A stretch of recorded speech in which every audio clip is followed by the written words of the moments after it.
Olá pessoal, então nesse momento eu vou apresentar a segunda parte dessa aula sobre hidrografia.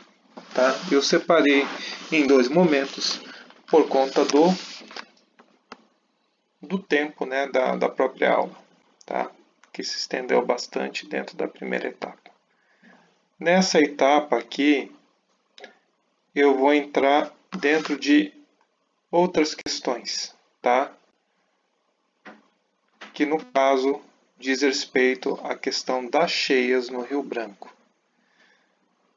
Lembro bem que quando eu estou tratando sobre as cheias do Rio Branco, basicamente eu estou tratando especialmente das cheias em relação à Boa Vista, tá? E no caso da influência dos seus canais, dos seus afluentes dentro desse processo. Por mais que nós tenhamos o hábito de avaliar tentar estabelecer um padrão de funcionamento que a gente tende a observar ao longo do ano, é importante entender que cada ano a gente tem uma dinâmica diferente, tá? Não necessariamente a mesma situação que a gente visualizou no ano anterior, no ano passado, a gente vai conseguir verificar da mesma forma no ano seguinte, tá? Então, no caso aqui, são apresentados o nível das cheias máximas anuais do Rio Branco na cidade de Boa Vista, elas são levantadas juntos a CAE, tá? Que representou então um período de pouco mais de 40 anos, tá? E para esse período de pouco mais de 40 anos, então foi levantado no caso desde 1968 até 2014, tá? Então nós temos aqui as colunas apresentando os níveis máximos de cheias que foram atingidas anualmente pelo Rio Branco. Então, o que a gente está vendo aqui? 68. O nível máximo de cheia foi superior a 8 metros, quase 9 metros. 69. O maior nível ficou abaixo de 7 metros. 71. 76. Daí nós temos aqui o nível praticamente próximo aqui a 10 metros, tá? Acho que foi 9,8. E 2011, a cheia mais forte aqui em Boa Vista, quando ele chegou a uma cota de 10,25 metros, tá? Nós também temos cheias bastante baixas, então nós temos aqui em 83, passou pouco mais de 4 metros. Aqui, da mesma forma, em 99 também foi uma cheia muito baixa, tá? Ou seja, praticamente não teve inundação na planície na área chamada de planície de inundação, e a mesma coisa aconteceu aqui em 2014, tá? Então, gente, assim como as chuvas anuais, as cheias e os valores, os débitos de vazão, eles vão ser muito variáveis ao longo do histórico, né? Então, gente, quando a gente fala sobre padrão, a gente tem que tomar cuidado justamente no sentido de não observar os fenômenos, tá? Que afetam essa dinâmica hidrológica, tá? Porque Se a gente tivesse um mesmo padrão de cheias todo ano, seguramente a gente poderia definir áreas onde a água não chegaria. E eventualmente aquelas áreas, ou proximidade daquelas áreas, poderiam ser ocupadas. Mas isso não é uma realidade, gente. Na natureza, você não tem um padrão, tá? Você tem uma série de variáveis que digamos, se somam para a gente estar observando esse resultado final. Essas variáveis são as climáticas, que elas, digamos, têm o papel fundamental de fornecer água, as condições temporais ao longo do ano. Nós temos a própria geomorfologia, relevo, né, o uso do solo, que podem afetar também a ocorrência de digamos, controles de engenharia que pode afetar essa dinâmica. Mas uma coisa que eu quero chamar também é a atenção desses dois fenômenos, El Niño e Laninha. Uma questão que fica clara é que dentro do Estado, já está se consolidando nesse sentido, que geralmente associado a período de El Niño, por exemplo, a gente tem uma tendência de ter valores de cheias mais baixos, tá?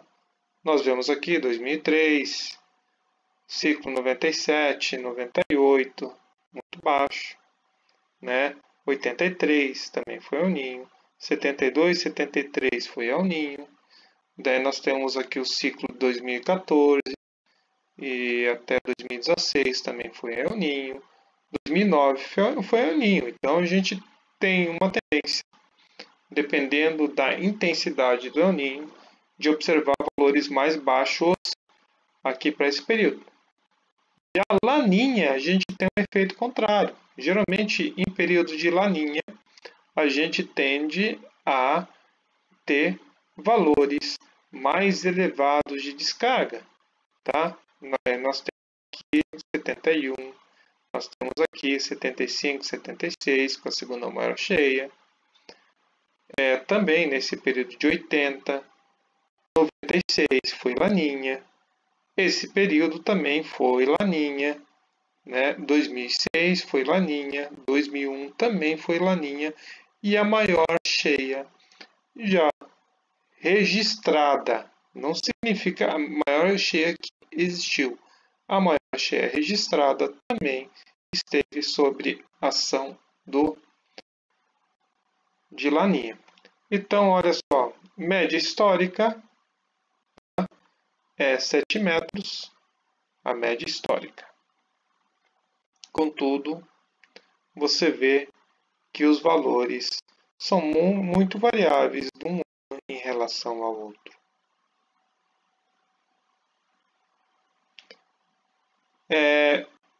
O registro, tá, de informações, ele pode ser tratado estatisticamente, tá? Então, o que acontece?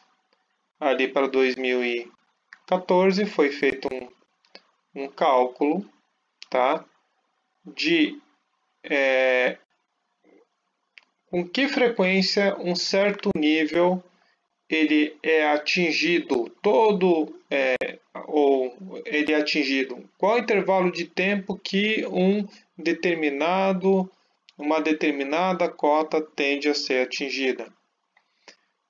Dentro desse cálculo estatístico, utilizando no caso o método de Gumbel, tá? A gente vê que praticamente 5 metros tende a ser um nível que vai ser atingido todo o ano. Ou seja, praticamente 5 metros, você vai ter uma cheia praticamente chegando a 5 metros todo o ano. A cada 2 anos, 7 metros, que é, no caso, o valor médio aqui dentro dessa série. Ou seja, o valor médio, pelo menos, tende a ser atingido a cada 2 anos. Mas o que eu chamo a atenção de vocês é o seguinte, gente. A cada 5 anos, em média, a gente vai ter uma cheia de 8 metros. Ou seja, parece bastante tempo, tá? Mas essas cheias, elas têm um alto potencial de criar problemas e tem um custo bastante elevado social e até em termos de saúde pública associado com esses eventos. Mas o problema é o seguinte, memória das pessoas costuma ser curta. Há 2, 3 anos não aconteceu, o cara vem de fora, veio morar aqui, está morando 4 anos, nunca viu uma cheia de 8 metros, ele vai lá, compra uma casinha e tal, e ele passa a ser afetado. O problema é que nessas condições as pessoas praticamente perdem boa parte das coisas, documentos, mobília. E quando você tem muitas pessoas que são envolvidas dentro dessa problemática, o que acontece? Você vai ter dificuldade de alojar essas pessoas. Tá? Você vai ter um custo social, né? Um custo familiar bastante elevado. Então, no planejamento urbano, é fundamental que você observe esse tipo de fenômeno. E a nossa cheia maior registrada de 2011 ele tem uma tendência de ocorrer a cada 40 anos, 42 anos. Nossa segunda maior cheia, ela tem uma tendência de ocorrer, segundo aquele cálculo, então a cada 20 anos ou 14 anos, tá? Então, próximos anos, eu lembro bem que esse ano a gente ainda está sob influência de Laninha. Inclusive o rio já está praticamente chegando a 6 metros, a gente ainda no mês de abril. Então isso talvez seja algo para ficar, digamos, em alerta. E daí aqui nós temos os dois maiores eventos de cheia. Então nós temos a cheia de 76, que chegou a 9,80 metros na régua. Isso é a cota em relação ao nível do mar. Então ela está na cor cinza. Então essa aqui é a totalidade da área que foi afetada pela cheia. Olha só, gente, aqui, ó. Olha só o quanto foi afetado aqui. Tá? E daí a cheia de 2011. Chama a atenção que, olha só, partes aqui de bairros assim, mais elitizados, né, no caso aqui Parabiana, aqui, foram consumidos ou foram banhados por essa cheia. Tá? Então aqui mostra a importância de você ter um cuidado em relação a essa questão hidrológica. A segunda pergunta que a gente tem é que condições fazem com que a gente possa ter eventos excepcionais, tais como aconteceram em 2011. Não é uma questão muito simples, gente. Tá? O que vai determinar é o seguinte: o quanto você tem uma sintonia em termos de totais máximos de chuva dentro da área drenada pelo sistema do Alto Rio Branco. Tá? Não basta chover somente dentro dessa parte aqui. Para você ter um resultado histórico importante, que possa superar ou se igualar a 2011, você depende digamos, de uma dinâmica digamos, quase equivalente em termos de tempo aqui para boa parte ou praticamente para toda a bacia. Então, o que a gente viu aqui em 2011, nesse período aqui, ó, essa aqui é a faixa, né, que foi o forte lá da cheia, tá? A gente vai ver ela desenhada aqui e a gente vai ver ela desenhada dentro dessas diferentes bacias. Então, chama atenção. Olha só. Urariquera, na foz do Urariquera, no rio Tacutu, caminho de Normandia, no rio Maú, que entra no Tacutu, no rio Tacutu, na cidade de Bonfim, o rio Surumu, que também entra no Tacutu, e o rio Cotingo. O que a gente vê? Basicamente, Urariquera, Tacutu, Maú, Tacutu em Bonfim e basicamente até o próprio Cotingo, tá? Eles mostram que a cheia que ocorreu em Boa Vista, tá? Tem uma relação com picos de cheias naqueles sistemas, tá? Então chama atenção a isso. Olha só, você tem uma tendência de ter, como diz, uma convergência entre as cheias desses sistemas com a própria cheia de Boa Vista. Daí olha aqui o Surumu. O Surumu não, já passou. Foi o pico aqui foi numa data diferente. Só que tem um detalhe. Aqui é 2 de junho e aqui o alto da cheia do Rio Branco aconteceu aqui no caso ali pelo dia 6. Só que esse volume ele já ajudou a fazer o Rio Branco subir. E daí o que acontece? Esses outros volumes, eles se somam. É como se fosse um congestionamento. Você tem um volume grande de água, ou como se fosse uma cidade com muitos carros, e uma única via. Quando começa a se acumular, o que acontece? O sistema não dá conta. Tá? Então, essa questão, para a gente ter um evento importante de cheia, tem que ter a combinação das cheias dentro da sua área de contribuição, gente. Não é pelo que choveu em Boa Vista, mas é pelo que choveu aqui e pelo que choveu em toda a bacia. E, para fechar a nossa aula, eu quero finalizar tratando de outra questão. Sedimentos em suspensão. Então, de forma bem simples, tá? Além do débito de água, ou seja, a vazão do rio, a gente tem que entender que essa água, tá? E a própria chuva promove um processo que de retirada de sedimentos dentro da área drenada, tá? Isso vai ter uma relação forte com o quê? Como chove e com o formato do relevo. Então, quanto mais for acidentado o relevo, maior a tendência, a facilidade em a água retirar sedimentos e colocar e inseri-los ele dentro do circuito fluvial. Tá? Outra questão, a cobertura, proteção do solo. Áreas florestadas, elas protegem mais o solo, mas áreas de vegetação aberta protegem menos. Então, sobre as mesmas condições, você vai ter uma produção maior de sedimento em áreas de vegetação aberta ou sem vegetação. Tá? Quando comparado a mesmas características, só que com vegetação fechada.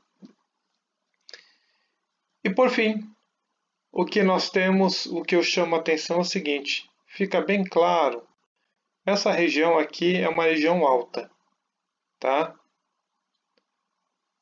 E aqui nós temos, então, os valores médios de sedimentos em suspensão. Se a gente for ver esses valores aqui, ó, 28, quase 29, aqui chegando à parte de baixo do Urariquera, 30, tá?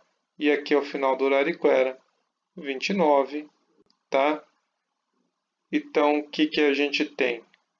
Um sistema que possui uma carga média de sedimentos relativamente baixa e sem muitas variações em relação ao seu volume.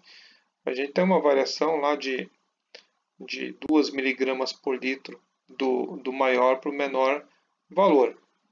Ok. Mas um detalhe que eu chamo a atenção, essa área praticamente, boa parte, quase toda a área, e especialmente as áreas elevadas, elas têm cobertura florestal. E daí, o que a gente vai ver? Aqui na bacia do Tacutu, você já tem uma grande área, tá? Trechos de alta declividade, só que com um tipo de uso do solo de vegetação aberta, o lavrado, chamado também de savana. Olha só os valores, gente. Aqui no Rio Cotingo, drena áreas abertas, alta declividade parecida com daqui. Contudo, olha só a diferença da produção. Em torno de 6 vezes maior do que o Auris. Daí nós temos outro, o Rio Surumu, quer dizer, o Cotingo mais a jusante, tá? O Surumu, que é maior do que qualquer outro ponto aqui da bacia do Urariquera, né? Daí nós temos aqui o Rio Tacutu, tá? Tributando aqui na região da cidade de Bonfim. Então tem um valor de 65 miligramas por litro, tá? E por último aqui, o último ponto no Rio Tacutu, que dá a ideia geral da dinâmica sedimento-suspensão aqui para esse sistema. Então vemos aqui valor de 29 miligramas por litro do Urariquera, valor médio de 41,53 da bacia do Tacutu. E aqui, finalmente em Boa Vista, nós temos um valor intermediário, 34. Significa o quê? Apesar do rio Tacutu ter uma vazão menor, líquida, ela tem uma vazão maior de sedimento suspensão. Então, ela é a parte da bacia que mais contribui com o sedimento suspensão, ou seja, aquele sedimento que está misturado à água, tá? Para o sistema do Alto Rio Branco. E para fechar, tá? Eu só chamo a atenção que, no caso, a bacia do Rio Branco é o maior afluente do Rio Negro. Só que mais do que isso, apesar de representar 1/5 da área do Rio Negro, provavelmente a bacia do Rio Branco, por suas características, por drenar algumas regiões altas e áreas de savana, contribuem com mais de 60% de todo o sedimento e suspensão que existe no Rio Negro. Tá? Então ela mostra um papel importante dentro dessa dinâmica sedimentar do sistema Rio Branco para o seu rio, na qual o Rio Branco contribui, ou seja, que ele tributa. Então, gente, até hoje, até aqui é a nossa aula sobre a hidrografia, tá? E hidrologia do sistema. Na próxima aula, a gente vai tratar dos aspectos e distribuição climática aqui do estado.